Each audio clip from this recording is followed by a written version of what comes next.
Alright, so here we go. Do this. Present. Alright. Hemingway. Comparison, Analysis, and Style by Maccutcheon.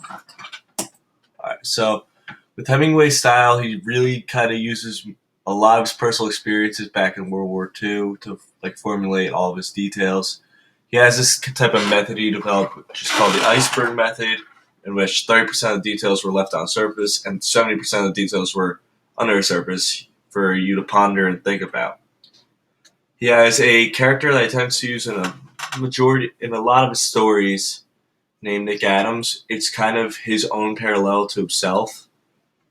And his stories again took place in World War One. The women are bitter, really, in pretty much all of his stories because he hated his mom. He thought she was a flat out bitch. She dressed him as a girl till 11, so I mean I understand that feeling, and he just really never ever let go of that. So his style was kind of dreary, dark, really concise, really brief, but if you look at all of his biographies, at all of his stories, it's like they all kind of formulate into making one giant autobiography of his life. If you look at these 70% of it that's under the surface that he's trying to get out, it's kind of him trying to escape his demons.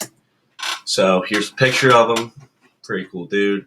We'll see him in Midnight in Paris if we ever keep watching that again. And here's about my style story. It takes place at the Cliffs of Moher. It's titled The Cliffs of Moher. It tends to use the concise sentences like him. The subject is a taxi driver who has a pickup, who picks someone up early in the morning. It's very peculiar. The guy's kind of weird, strange, doesn't talk a lot. And he brings them to the Cliffs of Moher even though they're shut down due to a murder-suicide that goes on there. He drops the man off. He's got nothing better to do, so he's like, oh, maybe I'll go enjoy the cliffs and kind of see what this guy's going to do there because it's kind of sketchy. It's shut down. There's barriers everywhere. But so he's walking through the mist. It's really cloudy out. It's a classic Ireland day, all cloudy, dreary, rainy. And all of a sudden, he feels like a hand on his shoulder. It's the man who somehow changed to a completely white robe. He's robed in white, and the guy is like, "Hey, what's up?" He's acting all nice to him now. And so, he's talking to him. They're observing the natural beauty of the cliffs and of the highest point of the cliff, which is called O'Brien's Tower. The protagonist thinks he's he thinks the man's God once he starts talking. And they decided to go on a walk to the highest point at O'Brien's Tower, which is some tower where this guy had just a bunch of affairs I learned about when I was over there. And so they get to the tower. The guy's like, I know that you think I'm God, but I'm actually the opposite. And he proceeds to push the protagonist off the cliffs, and the guy falls to his death. Really kind of blunt and dreary like that, but the guy falls to his death, and in the middle of him falling, right as he's about to hit the ocean floor and the rocks, he wakes up in a panic attack shock. And he's in his bed. His wife's kind of looking at him like, oh, what's going on with you? You're weird. And his entire perspective on life has changed. And so he begins to trust people less. Shh! I'm freaking doing something. And there's the cliffs, so yeah. And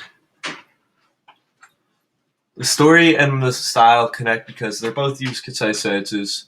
They're both built off of their authors' previous experiences. I took a taxi when I was in Ireland. We went to the Cliffs of Moher. It was somehow really nice when I went, but still, normally it's bad.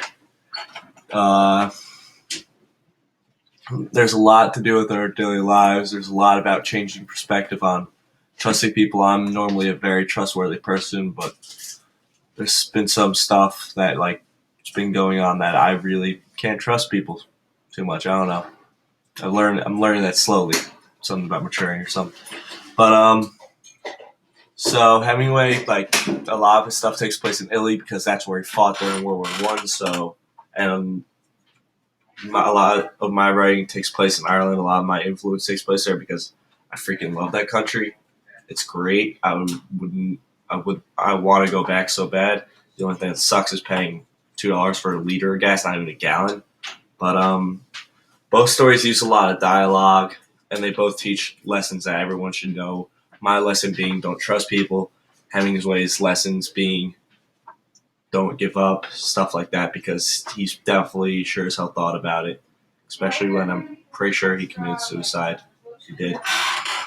And here's Guy Fieri, just from Mr. Vona, because look at that anamorphous. Wow. Turns from Guy Fieri to a cheese dog. There he is just eating.